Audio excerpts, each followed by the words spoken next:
The gap to Liverpool now at the top of the Premier League is just 3 points, thanks to Brighton. Also, it could be 0 points, thanks to Brighton, because we drew with them.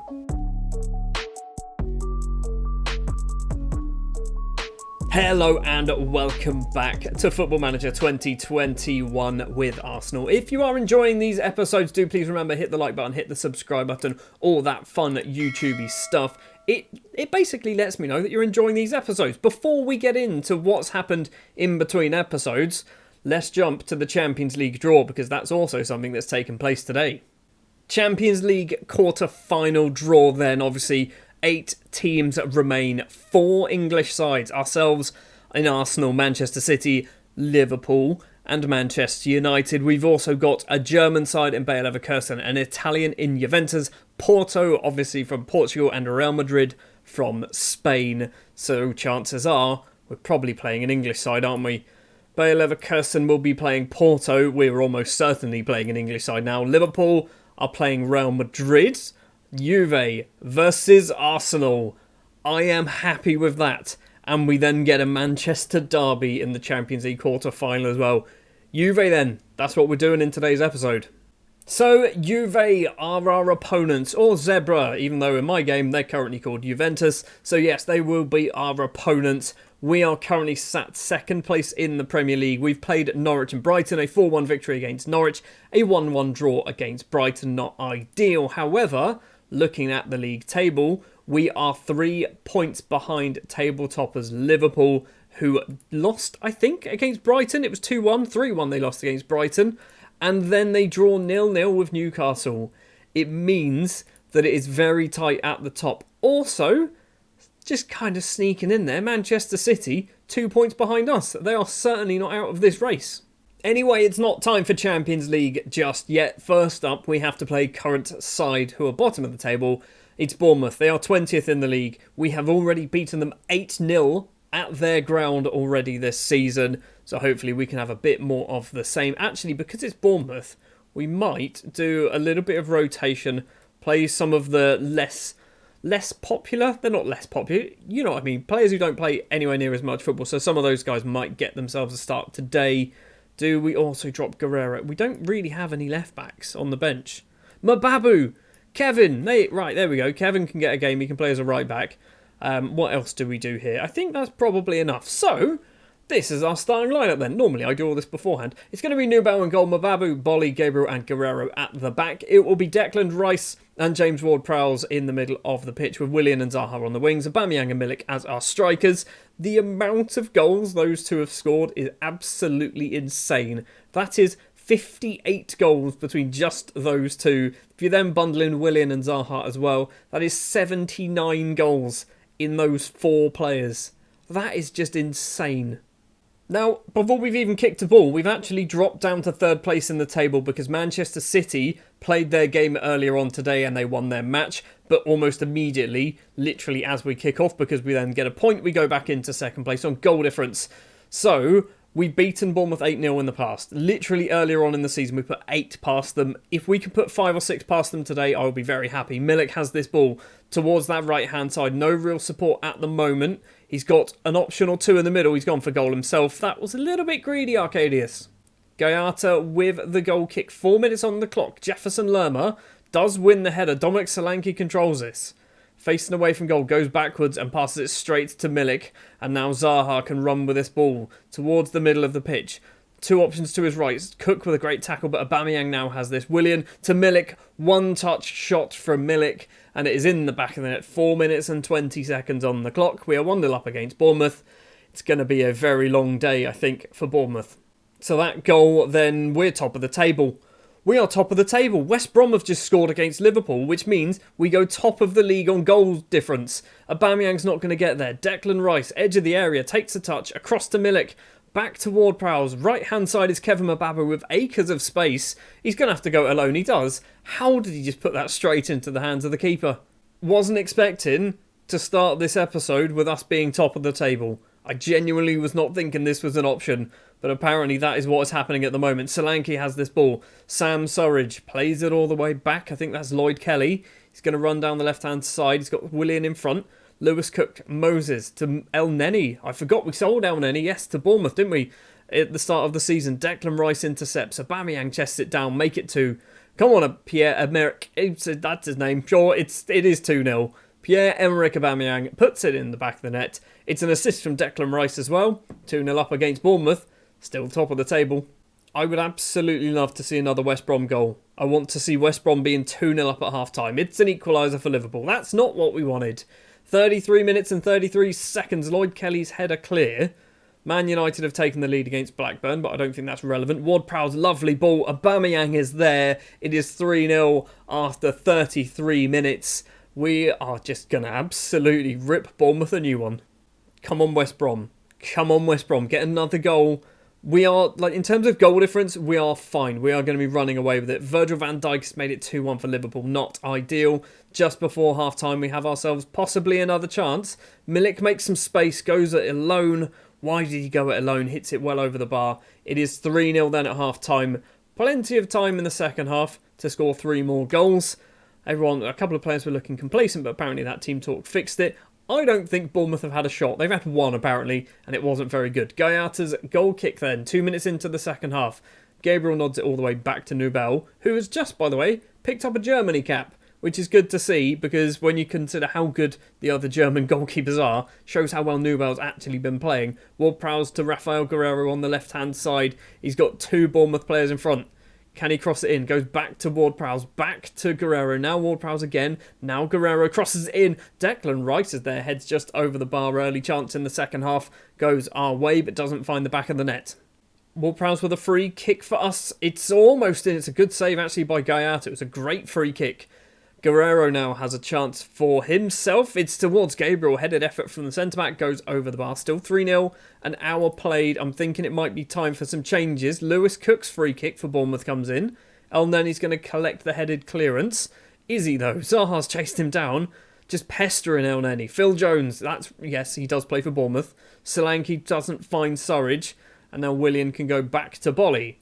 So what are we going to do? I feel like there might be a decent chance coming our way any second now. Mbabu to Willian. In the middle is Ward-Prowse. Still inside his own half though. Manages to find Zaha. Lots of space. Guerreiro's off to the left. So is Aubameyang. Into the penalty area. 4 in the middle. Aubameyang's been tripped by Moses. That is possibly going to be a penalty and it could be 4-0. Now, whilst he's doing the VAR thing, I genuinely would love to be able to take Nubel off. Basically, they've had one shot. They've had one shot all game, so maybe we just don't need a goalkeeper. Is this an option? Do I do this? I feel like I shouldn't do this, not when we're in a title race. If we were mid-table, I'd definitely be doing this. It is a penalty as well, apparently. So, I think Aubameyang might be on a hat-trick. I think. So, if it is, Aubameyang's probably going to take it. Aubameyang then is taking it, puts it in the bottom corner. It is 4-0 against Bournemouth. It is a hat-trick for Aubameyang. They're Bournemouth. They're bottom of the table. Let's do ourselves a change because there's a bit of complacency coming in. Zaha's going to come off. Castrati's going to come on. Do we do anything else? There is highlights going on in the background because I didn't pause it. We'll also take Gabriel off for Salisu because Gabriel is basically one of our 2 main central defenders. I don't want him to get suspended. Solanke's chested that down in the penalty area. El Neni hits it straight into our man and it trickles off for a throw. Time for the substitutions. I don't think that was actually a highlight either. I'm not sure what's going on at Anfield, but by the fact that Liverpool are still top of the table, I would assume they're still winning. Guerreiro's throw to Milik. He's been tackled? He hasn't been tackled. Phil Jones gets that ball clear. Declan Rice collects. Mbabu's there. Loads of space for Kevin. Doesn't use him instead. Rice goes it alone. Keeps going down the right-hand side. He's been tackled by Brian. Is that another penalty? If this is another penalty, what I'm going to do is I'm going to get Milik to take it. Because Milik basically hasn't scored one all season, and I want to see what happens if he has one on camera. It's not a penalty. Fair enough. Milik isn't going to get this chance then. So there's 12 minutes left. I don't know what that means. Is it a free kick or a dive? Divock Origi makes it 3-1 for Liverpool against West Brom. So the early goal for struggling West Brom, actually down in 15th, basically comes to nothing. It's going to be 4-0 against Bournemouth. We go into second place, 3 points behind top of the table Liverpool. But all it takes is them to drop one match, lose one game, and as long as we win everything else, we will go top of the table on goal difference because we scored about 63,000 goals. So, annoyingly, obviously, Liverpool win their game, so we do stay second. Now, let's have a look at their fixtures. Who have they've got Manchester United next. They have Man United in the next league match. That is a huge game. They've also got Chelsea. They've also got Spurs. So there are opportunities for them to drop points. I'm not saying they can't drop them against Burnley. Everton as well, up their 6th place. There are big chances. That's also a Merseyside derby, isn't it? So there are big chances for Liverpool to be dropping points. And ourselves, if we have a look, I mean, because I am the manager, we have to go to a different position. So ourselves, we have Newcastle, which we should be able to win. West Brom, Manchester United, Chelsea and Everton. We have actually a very similar run-in of fixtures. We just need to hope that we can better Liverpool's results. Anyway, let's go forward. Juventus next up. It's going to be a lot harder than the Bournemouth game. Right, we've hopped on a plane over to Italy to play the first leg. We're away from home, which is good because I think if we can kind of catch them unaware like we did against Barcelona in, not the last episode, but the one before, and then just get a couple of away goals, that'll be ideal. The starting 11 is as you'd expect it. Nubel, Bellerin, White, Gabriel and Guerrero, Partey and Ward-Prowse in the middle, Willian and Zaha on the wings, Aubameyang and Milik up front. That is our starting 11, isn't it? Realistically, that's our main starting 11. The only question mark really is Willian, and that is down to basically two things. First of all, he's getting on a bit. He's still scoring some goals, but he's getting on a bit. And secondly, I think he's out of contract at the end of the season, and I don't think I want to extend it because he's 33 now. So, yeah, Willian, this might be his last chance to win a Champions League. So, hopefully, he can do a job for us. Right then, Juve are obviously a very good side, but at the back, they do have a former Arsenal goalkeeper in the shape of Wojciech Szczesny, which, is that a good thing? I mean, back when he was at Arsenal, he wasn't that good, was he? But I imagine since moving over to Italy, he's actually turned into a half-decent goalkeeper. It's going to be a tough game. They play a very different formation to what we usually play. So we usually play 4 defenders. They've essentially got 5 at the back, which is going to cause us some issues. Dybala with a free kick, 16 minutes on the clock. Nubel comes out, holds on to that one, and now we can possibly counter-attack. Because it's a Champions League game as well, we actually have our proper kits on, which is good to see. Thomas Partey controls it in front of Chiesa. Bellerin on the right, lumps it up towards Milik. Is he going to get there first? He doesn't get there first. And now once again, maybe Juve can come forward. Chiesa collects that loose pass from Partey. Keeps going, does Federico Chiesa through to Kulusevski.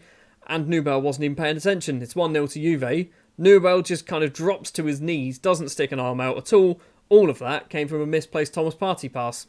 Well, this could be where our Champions League comes to an end. We are not playing very well at the moment. Looking at the Juve squad, Kulusevski, Chiesa and Dybala all playing very well at the moment. If we manage to somehow get past Juve, we will have one of the Manchester sides in the next round, which I would arguably fancy my luck at. So if we can get past Juve, I think we've got a chance of getting into a Champions League final. So far, it's been fairly even, apart from they're the ones to score a goal. So I expect a much better second half. Not a huge amount has actually happened. This entire match has taken about 2 minutes so far to fly through to half-time. Nothing's going on. Nothing is going on. Right, let's do some changes. We're going to take off Aubameyang for Tyrese John-Jules because he knows how to score in Champions Leagues, apparently. Zaha for Castrati. What am I doing? Do we do that? Do we swap those two over? Or do we have... Let's try Castrati on the left.